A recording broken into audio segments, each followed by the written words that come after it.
She was supposed to wait for her husband at the bus stop, but instead, she's on the back of someone else's motorcycle. Jack was forced to accept a ride from a coworker. He had no choice but to pretend to head home, then circle back to pick up his wife, Lisa. But she was nowhere to be found. Under the street lights, Funan speeds through the night with Lisa on his bike. They're not heading home. He's taking her to see Seoul's nighttime skyline. Faced with Funan's romantic gesture, Lisa stays composed. Before leaving, Funan gives her a book she likes. Back at home, Jack's attitude is cold. He asks Lisa why she didn't take the bus, but then Jack feels like he's being too controlling. When he heads downstairs, Funan is still waiting there. Jack warns Funan not to cross any lines. This upsets Funan a bit. Before leaving, Funan makes a veiled threat.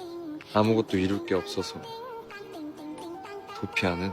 Jack doesn't say anything, but he really can't stand this guy. Back home, Jack gets a call from his coworker. Turns out the social media app their company developed has received user complaints. Among those being reported is Funan. The complaint? Serious stalking behavior. To ensure Lisa's safety, Jack asks her to take the day off and bring their cat to the vet for him. Then Jack and his coworker head to the restaurant where Funan works. They pretend to be customers, hoping to find some clues. When Jack spots the wrench in Funan's bag again, he can't help but ask about it. Funan just smiles and gives a vague answer. With no other leads, Jack has to leave. At the door, his coworker points out that Funan's motorcycle is really expensive. Jack nervously steps back, but then his coworker accidentally trips him. Jack loses his balance and starts falling toward the motorcycle. Thinking about how much he'd have to pay, he desperately tries to regain his balance. He finally manages to avoid hitting the bike. Funan sees this and teases him with a smile, telling him to be careful, otherwise he could never afford to pay for the damage. Jack is about to snap back at him, when a delivery driver suddenly zooms past. To avoid getting hit, Jack contorts his body in an exaggerated mid-air maneuver.